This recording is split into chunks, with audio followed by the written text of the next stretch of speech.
At Houston area stations. I'm Craig Cohen. Today on Houston Matters, is this a momentary blip or something that may linger? We ask Houston area energy watcher Loren Steffy to weigh in. Houston Matters with Craig Cohen is a production of Houston Public Media with support from Baylor College of Medicine. Also this hour, Houston hosting the 2026 FIFA World Cup brings international attention and scrutiny to human trafficking prevention. So how are local human rights groups preparing for the rise in illicit activities, and what happens once the games are over? We discuss. And we all know traversing Houston roads can be a challenge. Now imagine you're doing it while steering a covered wagon and a team of mules. Our Michael Haggerty gets up close with the Valley Lodge Trail Riders. We'll start with a news update from NPR and News 88.7. Stay with us. From NPR News in Washington, I'm Corva Coleman. Pentagon leaders say intense bombardment of Iran continues. NPR's Quill Lawrence reports the Trump administration is giving mixed signals about how soon the campaign might end. At a news conference, Defense Secretary Pete Hegseth and Chairman of the Joint Chiefs, General Dan Kane, said targeting of Iran's defense industrial base continues. Kane said that 50 Iranian ships have been destroyed in an effort to protect navigation through the Strait of Hormuz, a key transit point for worldwide oil exports. In the past day, President Trump has said both that the war is mostly complete and also that it could go on for some time. U.S. officials have been consistent that there will be no protracted nation-building effort like the U.S. tried for decades in Iraq and Afghanistan. Hegseth said Iranian missile and drone capabilities were severely diminished. But even as he spoke, air raid sirens were heard in the Israeli city of Tel Aviv, sending people running to shelters. Quill Lawrence, NPR News. Meanwhile, Bahrain says an Iranian attack today hit a residential building in its capital. One person was killed. Recent polling by NPR finds most Americans oppose the war in Iran. Most Republicans support it. But that GOP support may be conditional. Gas prices have jumped at the pump since the war started. Sarah Longwell is a political consultant and publisher of the conservative news site The Bulwark. For a lot of Trump voters, it feels like the betrayal of an essential promise. And for other Trump voters, they sort of do say, well, look at what we did in Venezuela. That was quick. It was a smash and grab job, and then we were out. And so they're willing to tolerate it for a very short period of time, but not if they have to pay consequences themselves in the form of higher gas prices or food prices, or if the war is prolonged and it starts to look like it is a quagmire war in the Middle East. She spoke to NPR's Morning Edition. Stocks opened lower this morning as gasoline prices continue to climb. NPR's Scott Horsley reports the Dow Jones Industrial Average slipped about 230 points in early trading. The average price of gasoline rose by another 6 cents a gallon overnight. AAA puts the national average at $3.54. It was right around $3 a gallon before the U.S. launched its war against Iran. Diesel prices have jumped even more sharply to an average of $4.78. Sales of existing homes perked up a little bit last month. The National Association of Realtors says sales rose 1.7% in February. The average sales price was $398,000. The average mortgage rate last week was 6%.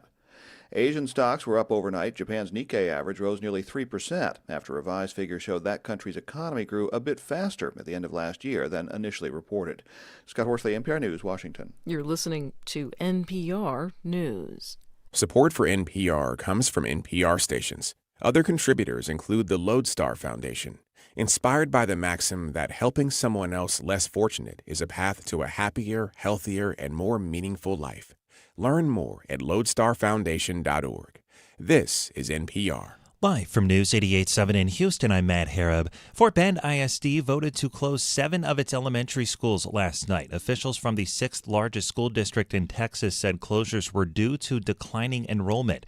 Parent Barbara Ruiz and her daughter Mackenzie hoped for months that the board would keep Arizona Fleming Elementary open. I didn't believe it. I didn't think it would follow through. As they said, it was just proposed. They were going to look at it, but then, the survey came out and things moved very quickly after that. We were in disbelief. A lot of us were. District officials said they'll start sharing campus support plans in the coming weeks.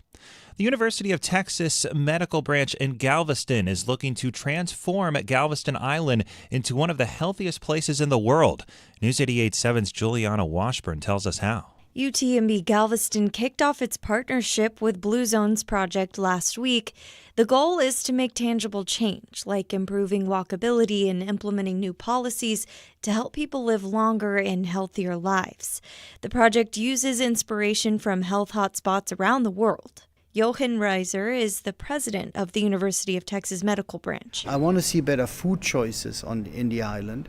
I want to see a beginning of chronic care, sick care, being shifted to preventative care. The partnership has set itself a 5-year deadline to make measurable changes. From the Galveston County Bureau, I'm Juliana Washburn, News 88.7. The Houston Texans are expected to make some major upgrades to their already talented defensive roster when free agency officially begins tomorrow. Safety Reed Blankenship is reportedly coming over from the Eagles. That is a significant upgrade defensively. He's expected to sign a 3-year, $24 million contract with the team.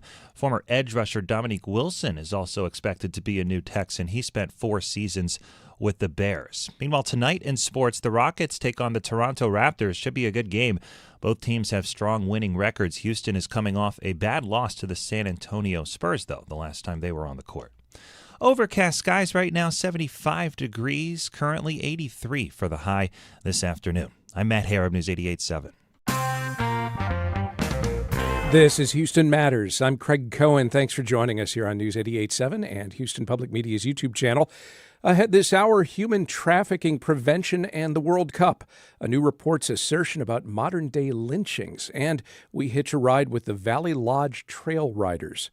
First, though, as we've been reporting, gasoline prices have surged sharply recently, squeezing household budgets and rattling the economic engines of cities like Houston, where the boom and bust cycles of the oil and gas industry touch the finances of nearly every family in the region. To help us understand what this sharp price spike means for Greater Houston, we're joined now by Loren Steffy, author, writer-at-large at Texas Monthly, and managing director of 30 Point Strategies. He spent decades chronicling the energy industry and its impact on American life. Welcome back, Loren. Thanks for having me back, Craig. How does a spike like this ripple through the broader Greater Houston economy beyond just what people pay to fill up their tanks? Yeah, I mean, obviously, everybody feels the price at the pump, but it has a much broader impact in terms of, for example, food prices, right? I mean, all the food that gets delivered to your grocery store is delivered primarily by diesel trucks, and diesel fuel is costing a lot more. So you're going to see an impact at the grocery store as well as at the gas pump. And beyond that, this could also cause some fertilizer prices to rise in different parts of the world. So it could affect food production costs over the longer term as well. For working families in Greater Houston, many of whom also have long commutes and maybe an older vehicle, how significant is this sustained increase in gas prices in terms of a monthly budget? Yeah, I mean, obviously, if you have a long commute, which many people in Houston do, the older your car is, the less fuel efficient it is, the bigger the cost impact can be. And I think the question that everybody's trying to figure out right now is how long this is going to last. You've written extensively about the volatility in the energy industry. Is there a historical parallel that you're coming back to as you look at what's going on right now in Iran? Well, I mean, we've seen oil disruptions in the past, but anytime there's strife in the Middle East, we've seen oil prices spike. But I think the difference here is that we haven't seen this sort of situation that we're seeing in the Strait of Hormuz, which is that choke point where about 1/5 of all the world's oil supplies go through. Oil's not getting through. The tankers are not going through that area because they're afraid of being attacked. And as a result, supplies are backing up, and we're starting to see producers in the Middle East actually curtail some of their production because they don't have any place to go with the oil. And that's really kind of a unique situation. It's almost reminiscent of the 1970s, although in that time, the curtailment of production was deliberate. And so in this case, I think the big question is, can we do anything to ease that bottleneck? And at least in the short term, there doesn't seem to be an obvious answer to that. If that cannot be addressed, and this does drag on beyond a few weeks' time, I mean, comparing this to the 1970s, all I can think of is, wait a minute, are we talking about gas lines here? It probably won't come to that. That was an extreme supply issue, and interestingly, part of the reason we're in this situation is for a while now, U.S. presidents have been emboldened when it comes to energy policy because the U.S. is such a large producer of oil, and so given what we're producing in the Permian Basin, we have a little more flexibility in global markets in terms of supply. So I don't think we're going to see gas lines, but we could see a lot of price fluctuations in the coming months. We do inevitably hear anytime prices go up calls for more domestic drilling, maybe releasing fuel from the Strategic Petroleum Reserve. We also, of course, hear from the administration that there's plenty of oil out on the global market, and that this is a temporary situation. Are any of those levers actually effective in the short term, though, when we're talking about the main problem here of gas prices being very high? Well, I mean, you can open the SPR. That's a political decision, right? And that will have some impact on the market. And indeed, you've seen some European leaders already talking about releasing some of their petroleum reserves. But the problem there is if this is a prolonged situation, then those releases at some point are going to run out. And so if you release all that oil now, then if prices spike later, you're kind of caught. In terms of increasing production domestically, you're just not seeing it right now. I mean, nobody's willing to make that kind of investment until they know that these prices are going to be sustained long term. And keep in mind that before all this happened 10 days ago, oil prices were actually fairly low, and producers in the Permian Basin couldn't make money at the prices that we were seeing. So, I think at this point, everybody's kind of sitting and waiting and trying to figure out what the short and long-term implications of all this are going to be. There's also a phenomenon that economists refer to as demand destruction. Basically, oil prices go up, so gas prices go up, so people drive less. Do you see something like that happening should this extend more than a matter of a few weeks?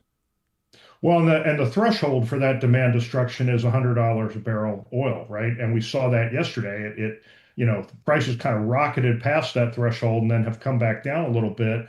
But we're still kind of flirting with that level of pricing. And so that is a concern. And keep in mind, along with demand destruction, what we have historically seen in the United States when we hit those levels of oil prices, it's not just that we use less oil, that people start cutting back. It also tends to drag the economy into a recession. So there's sort of broader economic implications to what's going on as well. Among the broader economic implications, we got to bring it up obviously every time we talk, as well we should, is what this means for the oil and gas industry here in Greater Houston.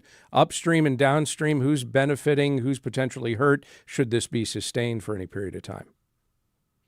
Yeah, well, we always talk about Houston being a city divided, right? On the east side of town, where you have all the refining capacity and stuff along the ship channel and whatnot. Obviously, these are higher raw material costs, and that can cause them to see their profit margins squeezed. They're going to pass some of those profits or some of the higher costs on to consumers. On the west side of town, producers generally like high oil prices, but they don't like it in this kind of environment where there's a lot of global volatility and it's very hard to figure out what's going on. You're seeing a lot of those producers starting to hedge to try to lock in some pricing, so at least they have a little bit of certainty going forward. But it's just a very, very difficult situation to read right now. And it's something that, quite frankly, the industry has been concerned about for a long time. Yeah, I imagine if you work in oil and gas, you're used to the boom and bust cycle of it, and you're looking at oil prices suddenly leaping up to, briefly was it earlier this week, $120 a barrel. Then Brent crude went down to around 100. And I imagine you can't really make any medium or long-term decisions about oil production based off of those numbers when you don't know if they're going to drop back down in a matter of a week or two. Yeah, exactly. I mean, there's a very real chance that you could decide, oh, okay, oil prices are high, I'm going to drill now. And then by the time you bring that well online, prices have fallen back down to where you're losing money on every barrel you sell. And nobody wants to be in that situation. So it's really kind of created almost a sense of paralysis right now in terms of, it's kind of wait and see attitude. So in the meantime, I guess we all just hunt around for the lowest gas prices and try and top off the tank when we can.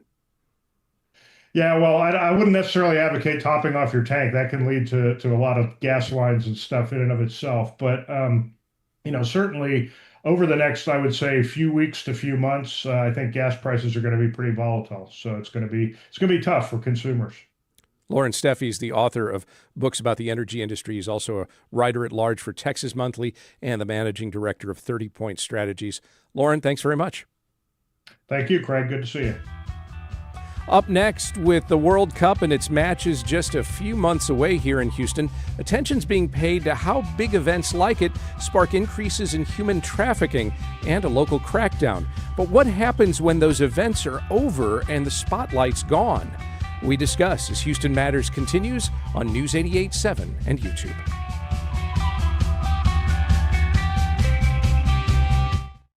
You count on Houston Public Media. That's why you're here right now. Take the next step and become a new member today. Every gift makes a difference. And with a gift of $5 a month or more, you'll receive PBS Passport, a member benefit that lets you stream more of the shows you love anytime. It only takes a minute to make a big difference. Join as a new member today at houstonpublicmedia.org/donate or call 800-364-8300. Texas Standard coming up at 10 o'clock.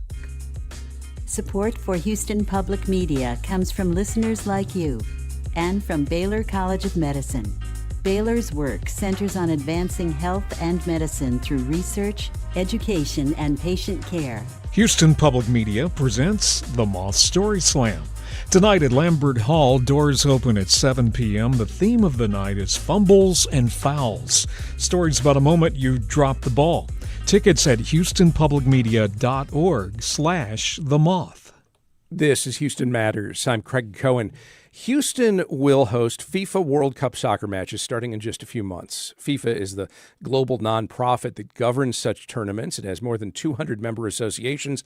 It also has its critics who challenge how it's run and question whether it's socially responsible enough.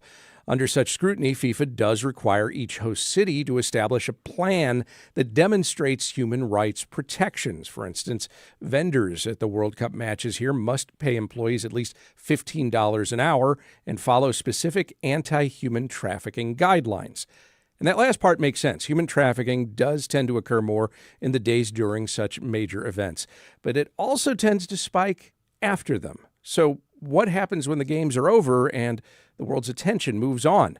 Let's discuss now with three guests. Lisa Longoria Bourgoyne is the CEO of The Landing in Houston. It's a nonprofit that runs a drop-in center and provides services for human trafficking survivors.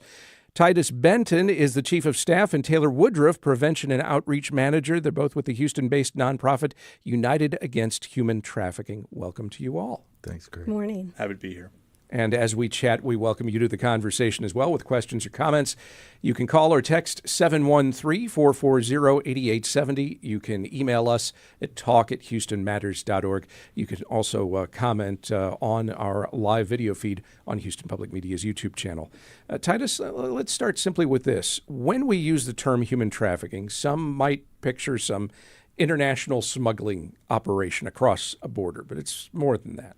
For sure. Yeah. We need to make a couple of distinctions. One, between smuggling and trafficking. Smuggling is a crime against a border. Trafficking is a crime against a person. Also, when we talk about trafficking, sex trafficking tends to get the most attention. But in 2017, kind of a landmark study that we all use around trafficking in Texas, 313,000 victims were cited, adjusted for population. That might be twice as much now. 3/4 of those victims were identified as labor trafficking victims. And what does that mean? Labor trafficking is any sense of a violation against a person's rights when it comes to forcing them to do work for which they're not paid. Sometimes when combined with smuggling or immigration issues, it's an issue where maybe somebody's papers are being withheld. Trafficking is when force, fraud, or coercion are used to exploit another human being. It happens in both categories. Labor trafficking is often underreported. Taylor, how common is human trafficking across Greater Houston? So right now, Houston ranks number one in terms of in Texas on the number of ads that are placed, as well as what's called IMBs, illicit massage businesses. These are places that masquerade as massage establishments, but also offer commercial sex acts for money. So right now, Houston is number one across the board in the state of Texas, and it's more prominent than we think. Lisa, why is Houston a major hub for this? I think because we're the fourth largest city in the nation. Think about the transportation opportunities that are in Houston, easy to reach. At the landing we see about 700 survivors of trafficking every year, almost 30 to 40 clients coming in every single day. And these illicit massage businesses that Taylor mentioned, that's a big part of this, right? Yes. Unfortunately. Titus, major international events can bring increased incidents of human trafficking as well as increased attention to it. How much of an increase are we talking about?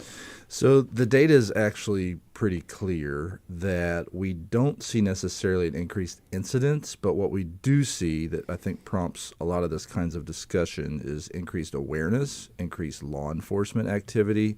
So the reporting that comes out of these events makes it seem like there's an increased incident of these things, when in reality, this is here now. It's going to be here during the World Cup. It's going to be here after. Fortunately, the awareness and the cooperation that occurs between organizations like ours and other stakeholders brings it sort of the public forefront and causes us maybe to be a little more aware and address the issue in real ways. You mentioned, of course, it's happening now. It happens during. It happens after. Do we see increased numbers after major events? For sure. Lisa and I were just talking beforehand. I think there are some trailing indicators. I also think it's the nature of disclosure. If you're a victim of trafficking, as with any kind of trauma, it often takes you time before you're willing to talk about it. And so whether it's a law enforcement activity where maybe we don't see the reports until a couple weeks or a month after, or it's someone coming forward after they've been exploited, maybe the crowd dies down, things get a little quieter, they finally have the courage to move forward. I think that's why we see the numbers rise in the aftermath sometimes. And I just want to add, when we talk about reporting and numbers, we can only go off what's reported. So when we mention, the study that Titus mentioned, the number's probably larger than that. Because, just like how we can't account for crime based on how many 911 calls that come through, because not everyone calls 911 when a crime happens. So there's probably a lot more trafficking that is represented outside the data that's reported. Lisa, is there a long tail effect to this? Is it something where long after a major event has rolled through town that we're still seeing indications of trafficking that either took place during that event or in the weeks that followed it? I think it happens, like Titus said, it's happening before, it's happening during, and it's happening after. And I think the long-term effects, like what we prepare for and invest in, mental health services, for example, like that, it's such a long process. It's not going to be a simple fix. It's not a simple solution. It's not like, you rescue somebody. It is a long process of healing for a survivor. This is Houston Matters. I'm Craig Cohen. We're discussing efforts to limit and respond to human trafficking, which tends to occur a lot during and after major events like the World Cup matches coming to Houston in a few months' time. We're talking with Lisa Longoria Bourgoyne from the Landing in Houston and Titus Benton and Taylor Woodruff from United Against Human Trafficking. Titus, what's the average age and background of people recruited by human traffickers? Yeah, it's all across the board. I mean, we do see, unfortunately, an enormous amount of minors who are exploited, particularly for sex. But this crime knows no core demographic. We see men and women victims. People tend to prey upon more vulnerable communities, whether that's someone who's unhoused, queer youth. There are all sorts of folks who maybe are disproportionately exploited, but the thing that I think most people don't realize is that we have this stereotype, this image of a person who's trafficked and how they're trafficked. And the reality is this is happening in strip malls in Katy. It's not just happening in like dark corners of our society. It's happening to everyone, everywhere. Yeah, Lisa, let's talk about that. What are some of the ways that victims are trafficked? What we see most often, I would say, like looking at the intersection of not just trafficking, but also unhoused individuals, folks who are most vulnerable, right? If you are struggling with addictions or some kind of dependency, there are more vulnerabilities there, and those are folks that we're going to find that are trafficked. Yeah, Lisa, Brandon writes, hotels and Airbnbs should always keep an eye open. Is that something, though, that might be more specific to during major events, or is that also a year-round phenomenon? I think it's year-round, and I think there's a lot of training that's happening in all of our establishments now. Folks are more aware, and they can make those reports, and that's important for survivors getting help. Taylor, is that your assessment? Houston passed an ordinance not too long ago saying that if you operate a Airbnb, you have to be trained in recognizing human trafficking. So I think, remember, human trafficking, it's a criminal enterprise. It's a business, sadly. It's the second fastest growing criminal enterprise. So, like I said, we see that demand grow. We see that need for, Airbnbs rise, but at the same time, that need doesn't go away. Are there also, I assume, regulations for hotels and how they're managed and what they're supposed to watch for? Yes, a lot of hotels do their own in-house training for that. We also have worked hand in hand, not just training, hotels or we also worked with law enforcement. We trained every single HPD officer from 2024 to 2025, over 6,000 employees, on how to recognize and respond to human trafficking. Taylor, you work with HPD also and health service providers. What are some of the warning signs that someone might be experiencing trafficking, whether we're talking about sex trafficking or labor trafficking? Right. And in those trainings, we want to not just raise awareness, but we want to raise the aptitude. So a lot of times we try to mention that there's a big thing called familial trafficking or intimate partner, trafficking.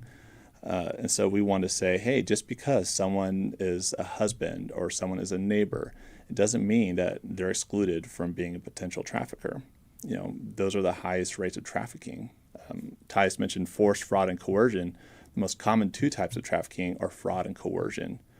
When it comes to force, we see that more of a means to maintain control. So we try to teach what trafficking actually looks like versus what idea we may have portrayed by the media or in our heads. So there's recognizing those scenarios, but then the other part is how to intervene. So what do you talk with police about in terms of making sure they intervene in a way that's effective, but also to a degree respectful of the circumstances that a victim may be under? Yeah, so you hit the nail on the head when we talk about trauma. All of our trainings are trauma-informed. We talk about how open-ended questioning versus just going off a checklist, yes or no, yes or no. We talk about building that establishment, letting people know that, hey, I'm not here to arrest you. I'm here to just make sure you're okay. That's our first priority, separating them from their trafficker or perpetrator.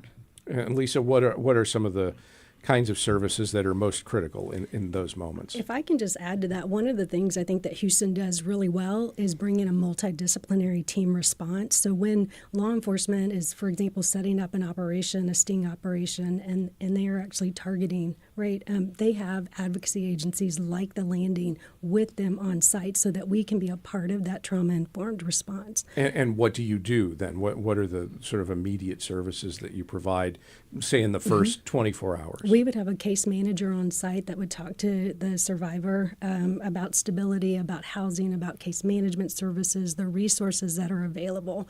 Most survivors don't recognize all of the resources that they have at their disposal, and it's the job of the case manager to ensure that they know that there are actually services out there and ways that we can help. Titus, are there enough services available to address this? Yeah, it's a great question, Craig. I don't think so. There are two big gaps, I think, right now. One, Lisa mentioned earlier, with the need for quality mental health services for this particular kind of trauma. I think we're a little underserved in that area. Another area that we see a huge gap is in housing. And so, we've been doing this collaborative exercise in preparation for the World Cup. And I remember in one of our meetings, we talked about how many beds are available for survivors, and we came up with the number 17.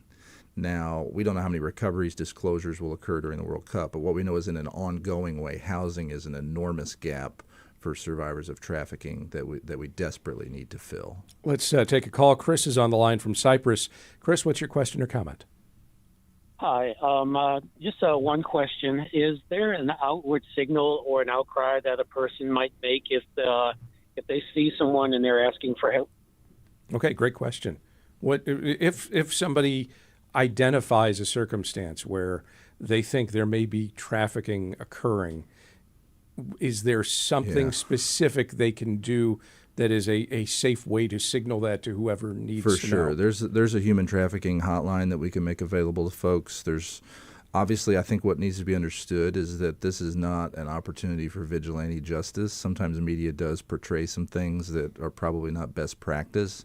We have excellent law enforcement partners in this city in particular, very close relationship with the Sheriff's Department, with HPD, with the surrounding counties. And so whether it's the hotline or contacting law enforcement, those folks do know how to intervene in a trauma-informed and safe manner. So it sounds like basically what you're saying is if you see something, let someone in law enforcement know. That's for sure. We work closely step. with our partners. I know all of our agencies do. Yeah. Are there any services that you all provide that we didn't get a chance to mention here? There's so many we didn't get a chance to mention, but that'd take another segment, Craig. I mean, yeah, there's so many needs. You know, you talk about the first immediate need, just, you know, food, safety, clothing, and then from there, you know, once someone leaves a life, and I'm sure Lisa can add on to it, it is a lifelong journey. You know, just like how anybody struggling with sobriety is. You know, it's something that is very, very hard to accomplish. There's a lot of things that barriers that are faced of job training. What jobs are they qualified for? You know, the average age is very young, so a lot of times they don't have a GED or even an ID. So there's a big need just for job training. You know, how do you, what jobs can you qualify for? What are some things to stop them from going back to that life? It's not a one-size-fits-all solution to it. So I imagine education, job training, also counseling. Yes, and all of those services can be accessed at the landing. The landing's a drop-in center, so a lot of clients come self-referred, low barrier entry. You don't have to have a referral. You don't have to be sent by law enforcement or have a case or an investigation, and we make those services available. We want to house, clothe, feed, help in whatever way we can. Lisa Longoria Bourgoyne is the CEO of The Landing in Houston. Titus Benton is the Chief of Staff, Taylor Woodruff Prevention and Outreach Manager, both for the Houston-based nonprofit United Against Human Trafficking. Thank you all very much. Thank you. Happy to be here. Thanks. And just ahead, a new report says lynching in America never stopped. It just went underground. Civil rights organization JULIAN has documented more than 70 modern-day lynchings across the Deep South since 2000, including right here in Houston. We learn more as Houston Matters continues on News 88.7 and YouTube.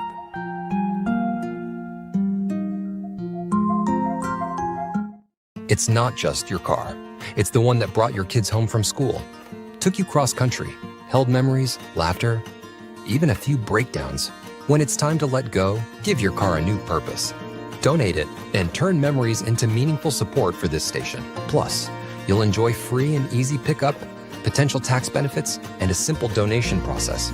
Your gift supports the programs you and your family love. Donate today and help keep public media strong. Call or donate online. Let's rodeo, Houston. Houston Matters with Craig Cohen is made possible in part by Ellen Benninghoven and Dr. Michael Schaefer, and with gifts from listeners like you.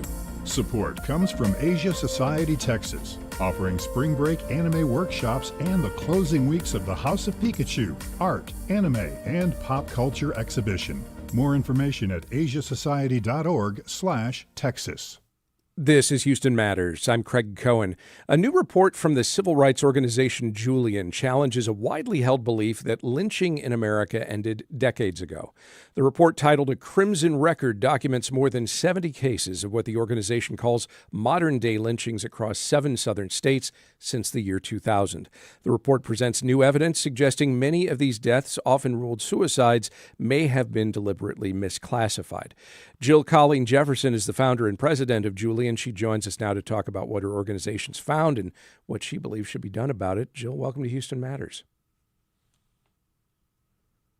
And I'm not hearing, Jill, your voice. I'm wondering if maybe your microphone is muted, or we can just make sure that we can hear you clearly. But as we work that out, before we get into the findings of your report, let's talk briefly about the title of the report and its connection to a report from more than a century ago. Ida B. Wells published a red record in 1895 to force the country to confront the reality of lynching. What should we know about Wells and the significance of the red record? Well, a red record was the first time in history that lynchings had been documented. And she really set the record straight about what was really going on because before that, newspapers were documenting these cases as, like today, suicides. And so she set the record straight, saying, no, these are actually lynchings. And so with the Crimson record, this is the first time since a red record. So the first time in 130 years that anyone has documented lynchings as they currently are happening. Can you walk us through methodology, how you went about identifying, investigating, and verifying more than 70 cases across 7 states, especially cases with official records that contradict your conclusion? Yes. Well, first, Julian defines a modern day lynching as a discriminatory killing committed in the late 20th or early 21st centuries by more than one person carried out for an alleged offense with or without a legal trial or due process. And our definition includes deaths of brown people, of trans people, not just Black people, in the definition of lynching. In terms of the way that we went about this, we looked at thousands of deaths across the Deep South, from Texas to Florida, basically. And looking at these deaths, we looked at police reports, we looked at FBI reports when they were available, we talked to family members, we talked to ex-FBI agents, we talked to forensic pathologists and forensic psychologists, we talked to investigative journalists, whoever we needed to talk to get the information to get to the bottom of the case, we did. And through this, we classified the cases into 3 categories, 4 categories. Either it was not an MDL at all, a modern day lynching, or it was an MDL, it was another type of hate crime resulting in death, or it was a suspicious death, which meant that we didn't have enough evidence to say that it was an MDL or a hate crime, but there was something about it that was still off. And so going through this process, we identified over 70 cases from looking at thousands. And a lot of these cases, 13 of them actually happened in Texas, with most of them happening in East Texas. And what, again, specifically, what sorts of evidence did you point to say this is how we came to the conclusion in these cases that that is what we believe occurred? Yes. So, for example, I'll give you an example. So in Raynard Johnson's death, that happened in 2000 in Mississippi, we got the FBI records, and that had been ruled a suicide. And we interviewed witnesses, we talked to the family, we interviewed people who'd not been talked to in decades. And what we found was that the FBI's designation of suicide was actually wrong. And the way we came up with that was that we found holes in the FBI report for things that they did not investigate. We investigated those things. For example, the way that Raynard really actually died. And we talked to the forensic pathologist who performed the autopsy for the FBI at the time. And we gave him our new findings. And he told us, he said, based off of this, I would not have been able to rule this a suicide if I'd known this information before. And so going through the files, finding gaps and reinvestigating these cases is one way that we go about finding the truth. There is obviously a distinction between, with any case, a forensic pathologist concluding that a death was this particular cause, and not being able to immediately conclude that. So again, just to clarify, in how many of those cases was it that you found there's doubt about what determination was made versus this is conclusive and this is actually what happened? In about 40 or so, about 40 cases, there was doubt, and we classified those as suspicious deaths. However, in over 70 cases, we found that they were actually modern day lynchings.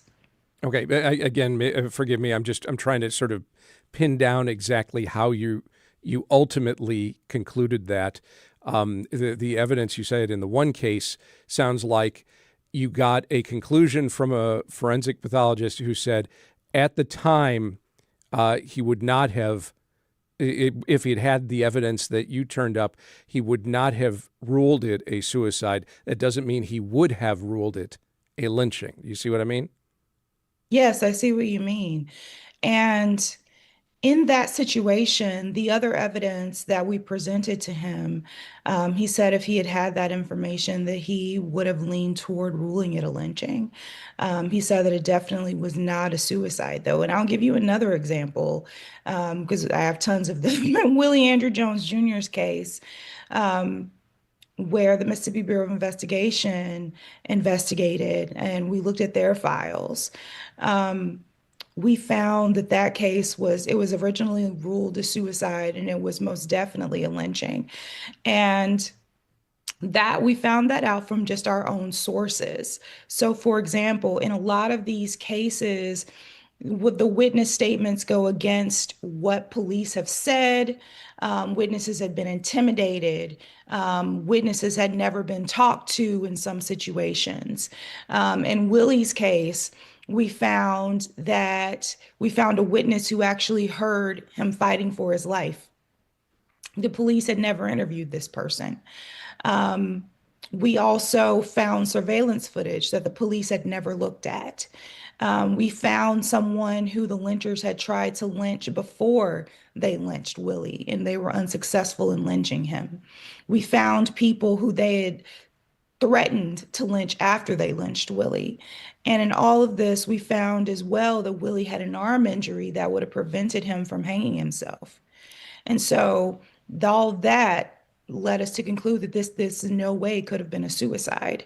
And so it's a culmination, to answer your question, of things. It's not just one thing. It's not just the forensic pathologist saying something. It's looking at the entire package of evidence and looking at the police reports and talking to witnesses that gives us an idea of what actually happened. Have you heard from any local law enforcement who investigated any of these cases since you put out this report with any reaction to what it has to say about what the police work was at the time of these cases?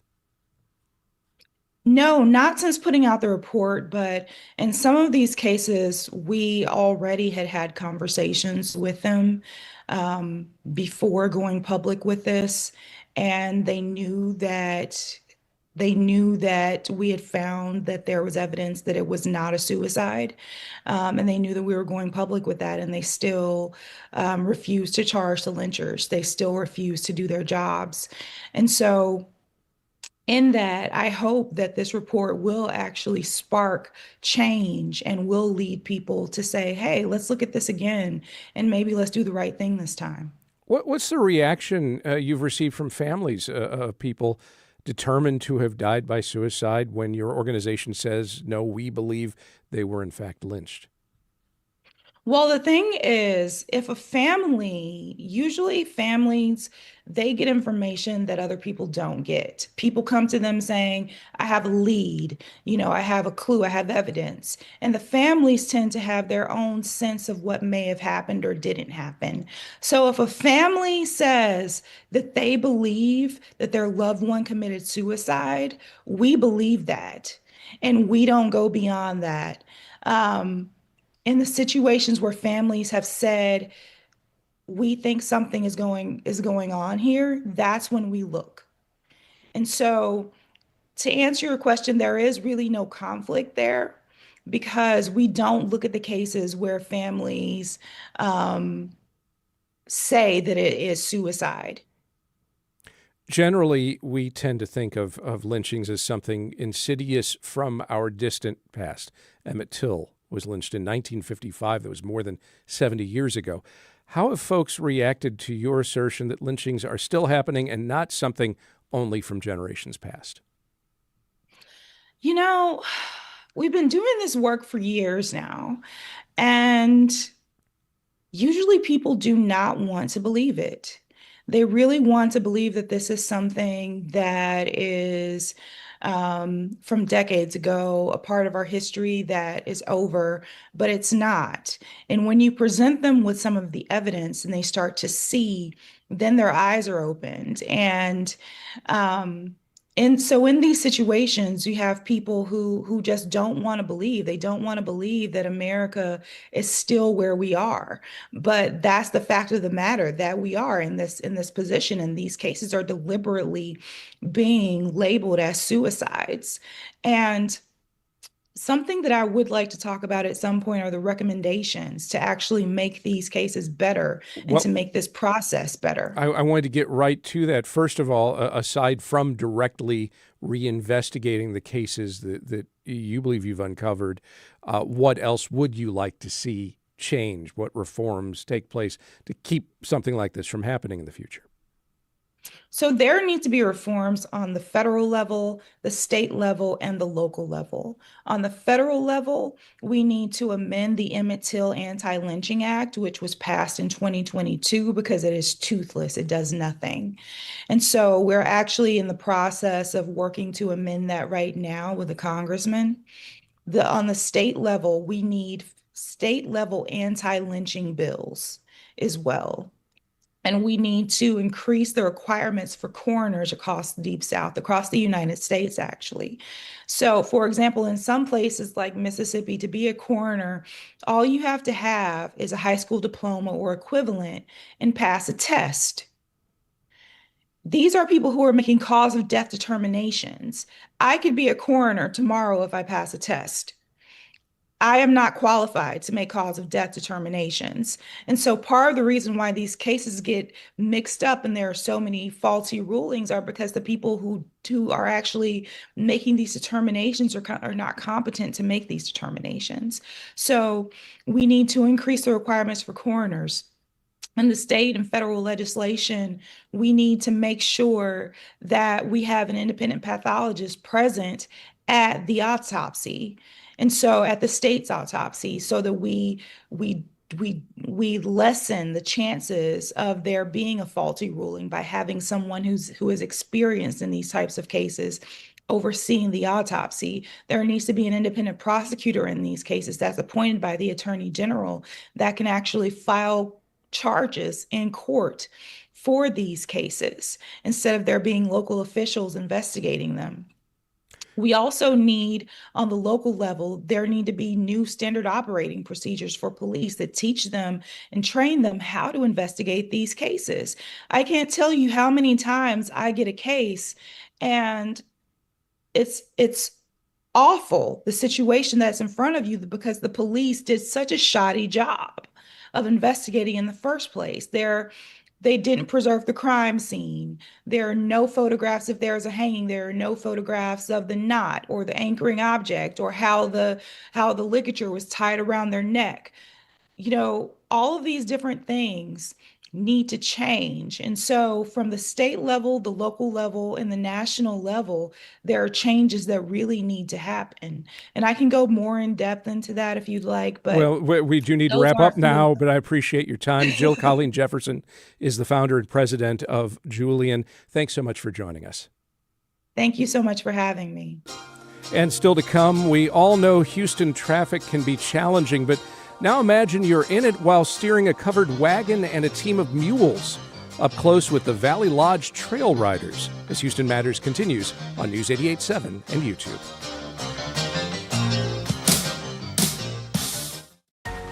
We know you value Houston Public Media. That's why you're watching right now. So take the next step and become a new member of the station you rely on.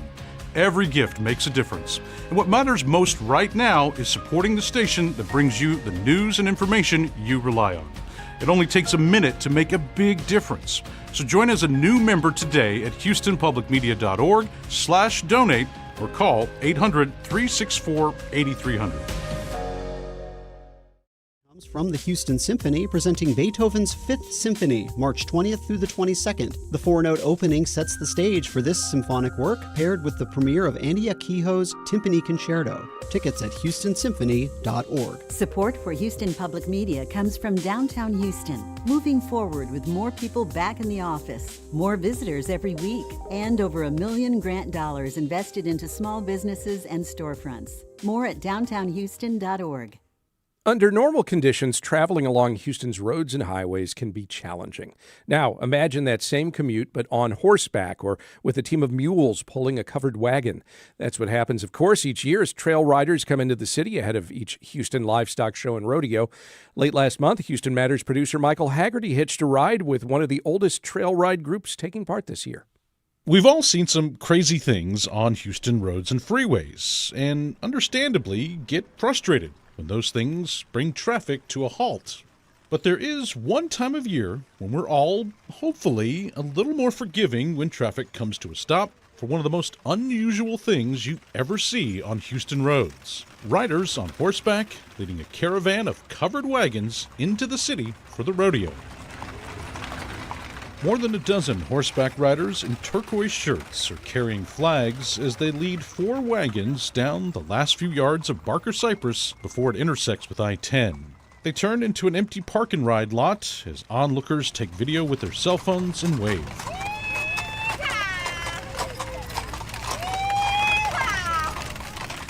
Fittingly, it happens to be high noon, and with one of the city's biggest, busiest highways just yards away, the Valley Lodge trail riders are stopping to have some lunch. Tex-Mex for the riders, hay and water for the horses and mules. Tomorrow, they and many other trail ride groups will converge on Memorial Park near downtown before riding in the annual Houston Livestock Show and Rodeo Parade. As so many of the trail riders point out, these events, along with the rodeo itself, are about preserving and honoring the state's Western heritage and tradition. The Valley Lodge Trail Ride Association's been riding to the rodeo since 1959, and its president and current trail boss, Willie Fry, has been a part of this ride since he was just 3 years old. So this is my 37th year as a trail rider and my first year as the trail boss. So it's a great thing. It's a lot about family heritage, our roots and where we came from, and I wouldn't miss it for the world. Tell me just some of the stats and the information, like where do you guys start? How far do you go? What's the process? Yeah, so we start in Simonton, Texas at the Vosick Ranch, which is a first for this year. We used to start in Brookshire, but the Vosick family has opened up their ranch, and we're now riding from the Brazos to the Bayou, so the Brazos River to the Buffalo Bayou, which we actually crossed the Buffalo Bayou today, but we're going to cross it again before we head into downtown on Saturday.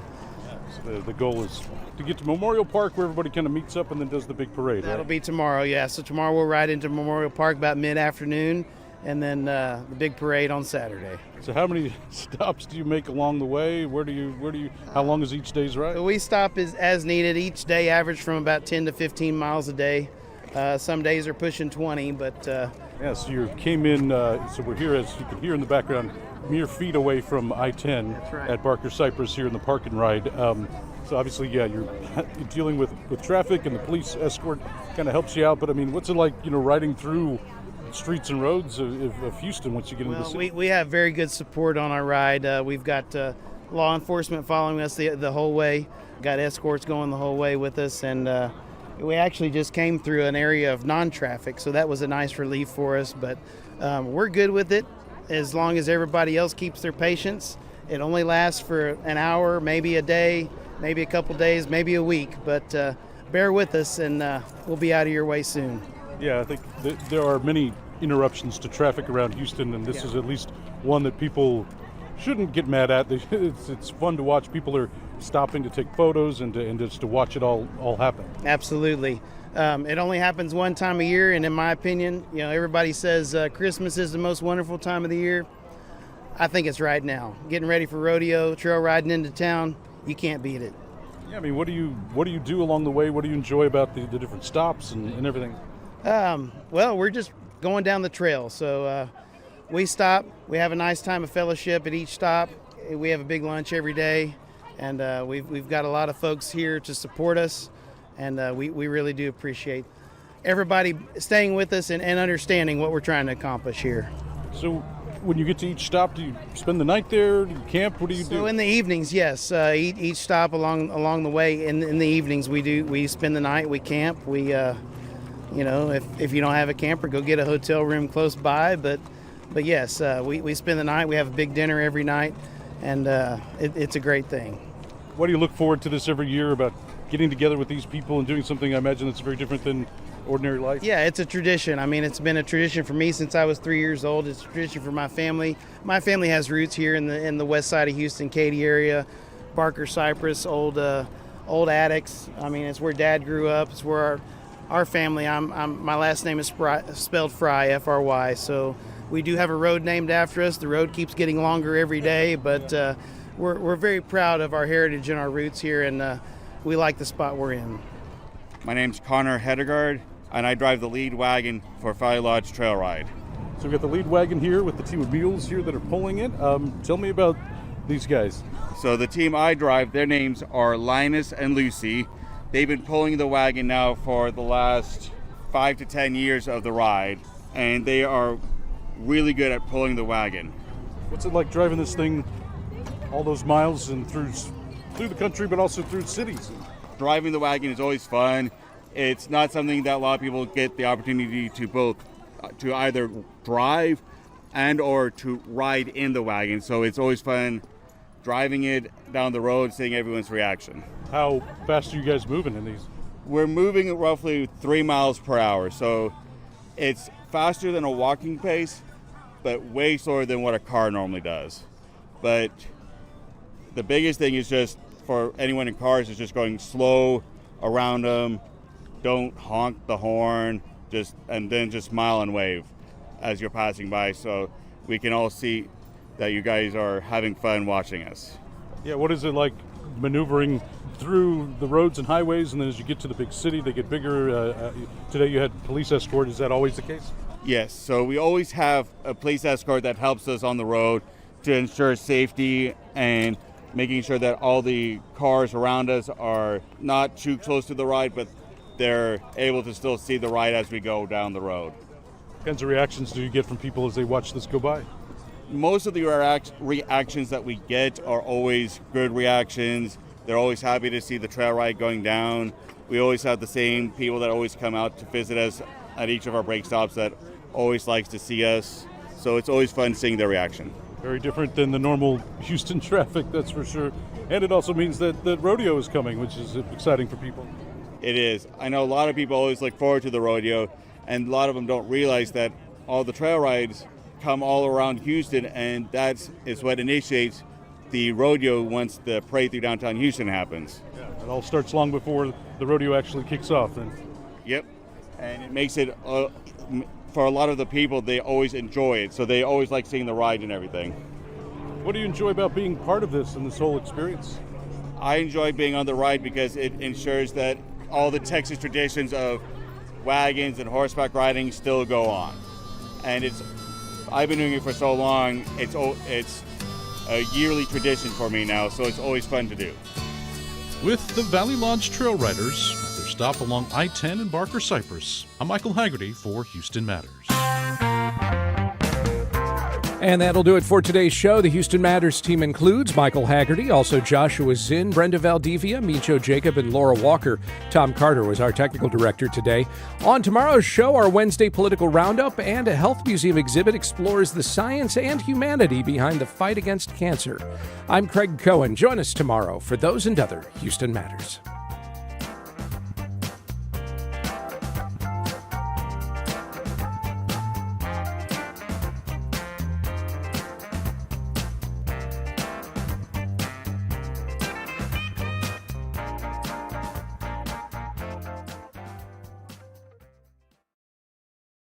This weather update is sponsored by Stewart PC.